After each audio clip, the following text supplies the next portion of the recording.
بسم اللہ الرحمن الرحیم نحمدہ ونصلی ونسلم علی رسولہ الکریم اما بعد۔ آج بدھ کا دن ہے، یعنی وہ دن جس میں ہم حضرات صحابہ کرام رضوان اللہ تعالی علیہم اجمعین کی زندگی کے ان پہلوؤں کو اجاگر کرنے کی اور سامنے لانے کی کوشش کرتے ہیں جن کا تعلق ہماری عملی زندگی سے ہے، یا جن کا تعلق ہماری ایمانی اصلاح سے ہے، یا جو ہمیں اعمال پر آمادہ کر سکتے ہیں۔ صحابہ کرام رضوان اللہ علیہم اجمعین کی پوری جماعت وہ جماعت ہے جس سے خوش ہونے کا اعلان اللہ تعالیٰ قرآن کریم کے اندر کر چکا ہے، اور اس جماعت میں سب سے بلند مقام حضرت ابو بکر صدیق رضی اللہ عنہ کا ہے، جن کے حالات اب سے پہلے ہم نے 3 ہفتوں تک لگاتار جاننے کی کوشش کی۔ یقیناً حضرت ابو بکر کے کارنامے اور ان کی زندگی کی تفصیلات اتنی زیادہ ہیں کہ ہم کافی وقت اس میں گزار سکتے ہیں، لیکن عام طور سے مزاج اتنے صبر و تحمل کے ہمارے اب نہیں ہیں، اس لیے صرف چند پہلوؤں پر ہی روشنی ڈالی جا سکی۔ آج ہم بات کریں گے حضرت عمر ابن خطاب رضی اللہ عنہ کے تعلق سے، جو حضرت ابو بکر کے بعد صحابہ کی جماعت میں، یا کہیں انبیاء کے بعد صرف حضرت ابو بکر صدیق رضی اللہ عنہ تمام انسانوں میں وہ اکیلے شخص ہیں جو حضرت عمر سے افضل ہیں، یعنی ان حضرات کے بعد سب سے بلند مقام اس انسانیت میں اللہ تعالیٰ نے حضرت عمر ابن خطاب رضی اللہ عنہ کو عطا فرمایا ہے۔ حضرت عمر ابن خطاب رضی اللہ عنہ اللہ کے رسول کے وہ صحابی کہ جس چیز کی تمنا کرتے ہیں یا اللہ کے رسول سے جس چیز کی ضرورت اور خواہش کا اظہار کر دیتے ہیں، اللہ تعالیٰ قرآن کریم کی آیتیں اسی کے مطابق نازل فرما دیتا ہے۔ حضرت عمر فرماتے ہیں شریعت کا حکم یہ ہونا چاہیے تھا، ہمیں اس کی ضرورت ہے۔ اللہ کہتا ہے ٹھیک ہے، پردے کا حکم نازل کیا جاتا ہے۔ حضرت عمر ابن خطاب رضی اللہ عنہ فرماتے ہیں ہمیں حضرت ابراہیم علیہ السلام کے اس مقام کے سامنے نماز پڑھنی چاہیے جس جگہ پر، جس پتھر پر کھڑے ہو کر انہوں نے خانہ کعبہ کی تعمیر کی تھی، یعنی مقام ابراہیم۔ اللہ فرماتا ہے ٹھیک ہے، وہاں بھی آپ اپنی نماز پڑھ لیا کرو۔ جب حضرت عائشہ صدیقہ رضی اللہ عنہا پر لوگ تہمت لگاتے ہیں تو حضرت عمر کی زبان پر صاف الفاظ آتے ہیں سبحانک ھذا بہتان عظیم۔ اللہ فرماتا ہے یہی الفاظ قرآن کریم کا حصہ ہوں گے، اور سورہ نور میں بعینہ وہی الفاظ اللہ نازل فرماتا ہے۔ الغرض تقریباً 17 جگہ علماء کرام ایسی بیان کرتے ہیں جہاں قرآن کی وہ آیتیں اس انداز میں نازل ہوئی ہیں جو حضرت عمر رضی اللہ عنہ کی زبان پر آئی، یا وہ مضمون حضرت عمر رضی اللہ عنہ نے کسی موقع پر اپنی خواہش کے طور پر یا دین کی ضرورت کے طور پر ظاہر فرمایا۔ یہ خدا کا اپنے اس محبوب بندے کے ساتھ تعلق ہے۔ اللہ کے رسول صلی اللہ علیہ وسلم کا تعلق کیسا ہے، اس حدیث سے آپ اندازہ لگا سکتے ہیں کہ اللہ کے رسول نے فرمایا جب کسی مشورے پر ابو بکر اور عمر دونوں متفق ہو جاتے ہیں، رائے بہت ساری ہیں لیکن ایک رائے ابو بکر کی بھی وہی ہے اور عمر کی بھی وہی ہے، تو پھر میں اس رائے کے خلاف نہیں کرتا ہوں۔ حضرت عمر ابن خطاب رضی اللہ عنہ وہ صحابی ہیں جن کے بارے میں آپ نے ایک مشہور واقعہ سن رکھا ہے کہ اللہ کے رسول صلی اللہ علیہ وسلم حضرت ابو بکر صدیق رضی اللہ عنہ، حضرت عمر فاروق رضی اللہ عنہ، حضرت عثمان غنی رضی اللہ عنہ، یہ 4 عظیم ہستیاں جب احد پہاڑ پر موجود ہیں، احد پہاڑ ہلنے لگتا ہے تو اللہ کے رسول تیزی کے ساتھ اپنا قدم مبارک اس پر مارتے ہیں اور فرماتے ہیں کہ ٹھہر جا، تجھے معلوم نہیں ہے تیرے اوپر ایک نبی ہے، ایک صدیق ہے اور 2 شہید ہیں۔ اللہ کے رسول فرما رہے ہیں شہید کا مطلب آپ سمجھتے ہیں، شہید اس کو کہتے ہیں جب اس کا انتقال ہوگا اللہ کا کلمہ بلند کرتے ہوئے یا اللہ کے نام پر ناحق اس کو کوئی ایسا شخص دنیا سے رخصت ہونے پر مجبور کرے گا یا دنیا سے رخصت کرے گا جو خود اللہ کا نام لینے والا نہیں ہوگا، اس شخص کو شہید کہتے ہیں۔ تو شہادت کا فیصلہ موت پر ہوتا ہے، اور اللہ کے رسول ان کی زندگی میں خود فرما دیتے ہیں کہ یہ شہید ہیں۔ حضرت عمر بن خطاب رضی اللہ عنہ فرماتے ہیں، اللہ سے دعا کرتے ہیں، اے اللہ مجھے اپنے راستے میں شہادت عطا فرما۔ وہی یہ دعا کرتے ہیں، اے اللہ مجھے مدینے میں شہادت عطا فرما۔ اپنے راستے میں، مدینے میں، دو عجیب و غریب لفظ اپنی دعاؤں کے اندر حضرت عمر ارشاد فرماتے ہیں۔ آپ کو معلوم ہے حضرت عمر کا جب انتقال ہوا ہے، جب وہ دنیا سے رخصت ہوئے ہیں، وہ زمانہ ہے جس میں خلافت خود حضرت عمر کی ہے، جس میں انصاف انسانوں کو نہیں جانوروں کو ملنے کا اتنا یقین ہے کہ ایک جانور دوسرے سے مطمئن ہے، جس میں عورتیں مطمئن ہیں کہ اگر ہم تنہا سفر کریں تو ہمیں کوئی نقصان نہیں پہنچا سکتا ہے، ہمارے مال پر ہماری عزت پر آنچ نہیں آ سکتی ہے۔ تو ایسا دار الخلافت، ایسا حکومت کا دور، اور اس حکومت کو چلانے والا شخص یہ دعا کرے، اے اللہ مدینے میں جہاں وہ خود موجود ہے، جہاں سب سے زیادہ ہمارے خیال میں سیکورٹی ہونی چاہیے، وہاں اے اللہ مجھے شہادت عطا فرما۔ تصور بھی نہیں ہے، لیکن حضرت عمر کی یہ دعا بھی اللہ قبول فرماتا ہے، اور عین مسجد نبوی میں اللہ کے رسول کے مصلی پر حضرت عمر رضی اللہ عنہ کو شہادت عطا کی جاتی ہے۔ ایک ایسا شخص جو مجوسی ہے، جو دین سے بہت کوسوں دور ہے، وہ شخص حضرت عمر رضی اللہ عنہ کو خنجر سے شہید کرتا ہے، یعنی ایک غیر نے شہید کیا ہے تو اللہ کے راستے میں شہادت ہے، مدینے میں بلکہ محراب رسول کے اندر شہید کیا ہے، تو یہ دعا بھی اللہ قبول کرتا ہے۔ تو حضرت عمر وہ صحابی، اللہ قرآن میں ان کی موافقت کرتا ہے، اللہ کے رسول اپنے مشوروں میں ان کی موافقت کرتے ہیں، ان کی وفات اس طریقے پر ہوتی ہے جس طریقے پر وہ اللہ سے دعائیں کرتے ہیں، تمنائیں کرتے ہیں۔ وہ حضرت عمر رضی اللہ عنہ کہ جب اسلام لاتے ہیں تو اسلام کو عزت ملتی ہے۔ اللہ کے رسول کی دعا عجیب و غریب ہے، اے اللہ تو اسلام کو عزت عطا فرما، عمرو ابن ہشام اور عمر ابن خطاب میں سے جو شخص تجھے زیادہ محبوب ہو اس شخص کے ذریعے سے۔ حضرت ابو سعید خدری رضی اللہ عنہ فرماتے ہیں کہ جب جب اللہ کے رسول حضرت عمر کو دیکھتے تھے تو آپ کی زبان پر یہ دعا کے الفاظ آ جاتے تھے، اے اللہ ان دونوں میں جو تجھے زیادہ محبوب ہے اس کے ذریعے اسلام کو عزت عطا فرما۔ اسی طریقے سے الگ الگ موقعوں پر اللہ کے رسول نے دعا کی۔ ایک واقعہ آپ نے حضرت ابو بکر کے واقعات میں سنا ہے، اسی سلسلے میں کہ جب اللہ کے رسول کو بچانے کے لیے وہ حرم میں تشریف لائے، مکے کے لوگوں نے اللہ کے رسول کو چھوڑ کر حضرت ابو بکر پر حملہ کیا اور اتنی بری طریقے سے ان کو زخمی کر دیا کہ لوگوں کو یقین سا ہو گیا تھا کہ شاید دنیا سے اب رخصت ہو جائیں گے، لیکن اللہ کی رحمت تھی کہ ہوش آیا، ہوش آتے ہی اللہ کے رسول کی خیریت پوچھی، لوگوں کو الجھن ہوئی کہ جس شخص کی وجہ سے تمہیں یہ حالت تمہاری یہ بنائی گئی ہے اسی کی خیریت پوچھ رہے ہو۔ حضرت ابو بکر نے کہا نہیں، مجھے بتاؤ اللہ کے رسول کا کیا حال ہے۔ ان کی والدہ نے تسلی دی، تسلی نہیں ہوئی۔ حضرت ام جمیل جو حضرت عمر بن خطاب رضی اللہ عنہ کی بہن ہے، وہ موقع پر آ گئیں تو حضرت ابو بکر کی والدہ نے ان سے کہا کہ آپ بتائیں اللہ کے رسول کا کیا حال ہے۔ انہوں نے بتایا، لیکن تسلی نہیں ہوئی کہ مجھے بتاؤ اللہ کے رسول کہاں ہیں۔ آپ اس وقت دار ارقم کے اندر موجود ہیں۔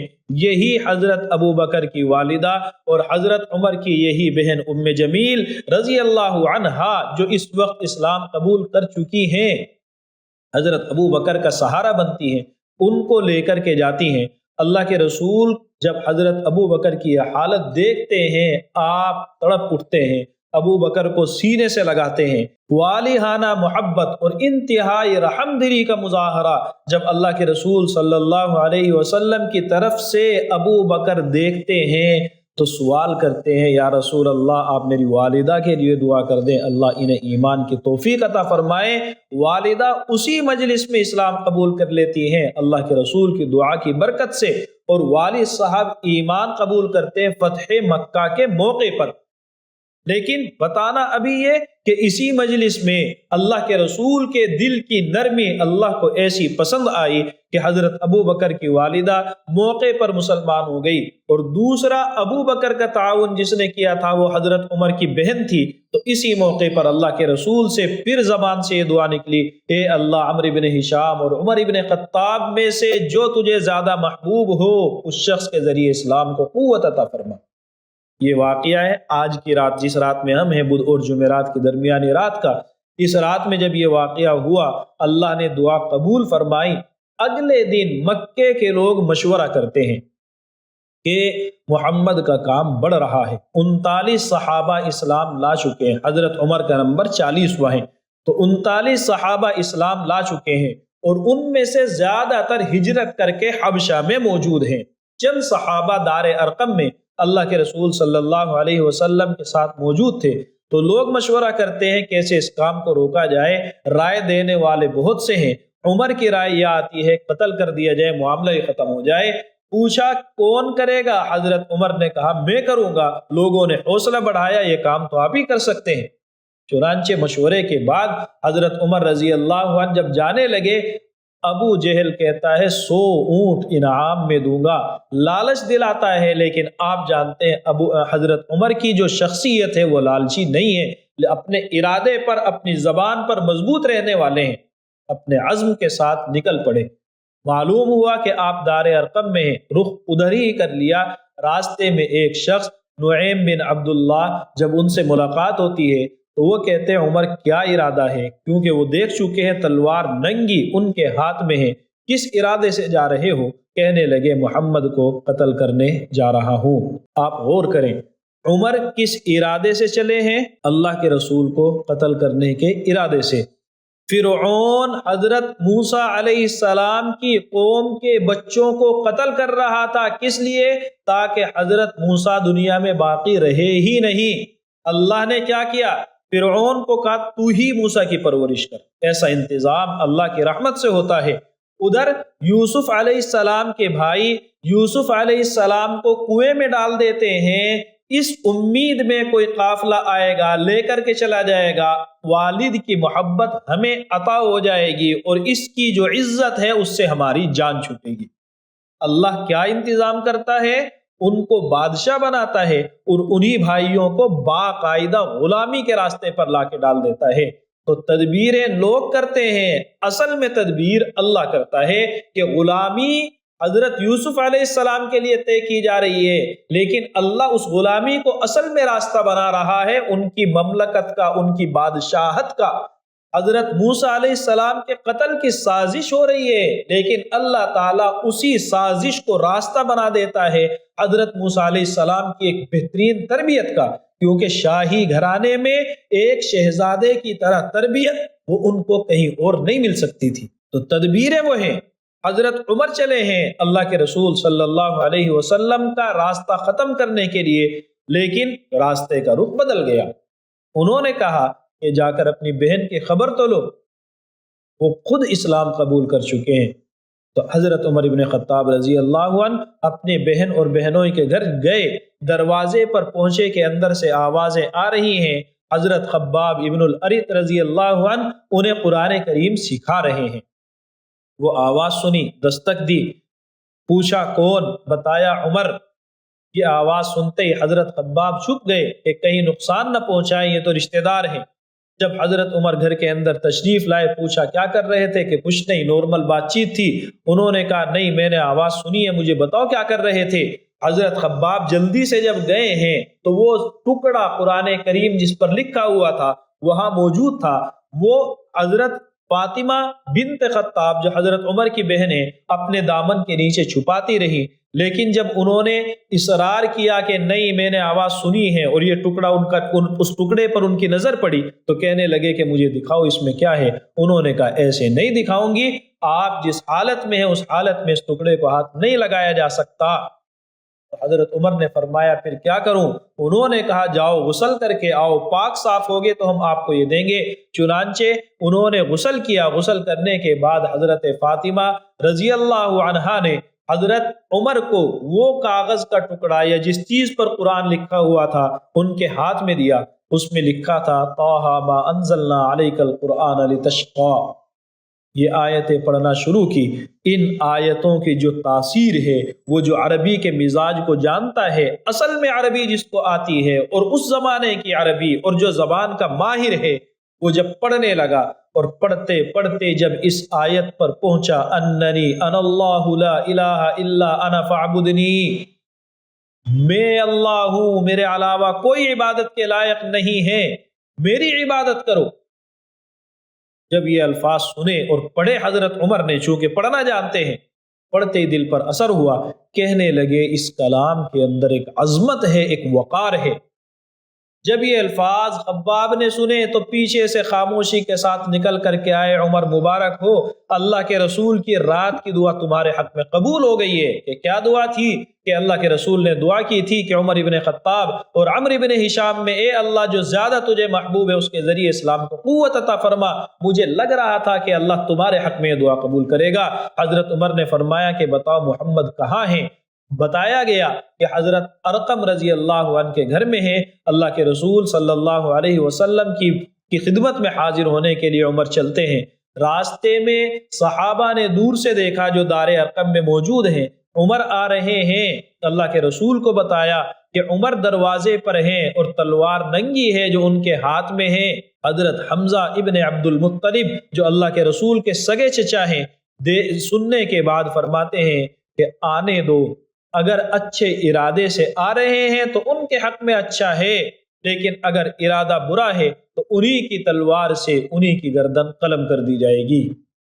چنانچہ صحابہ نے دروازہ کھولا، اللہ کے رسول نے والہانہ ان کا استقبال کیا، سینے سے لگایا، پکڑ کر کے کھینچا اور فرمایا کہ عمر کیا وقت نہیں آیا کہ تم ایک اللہ پر ایمان لے آؤ؟ کس ارادے سے آئے ہو؟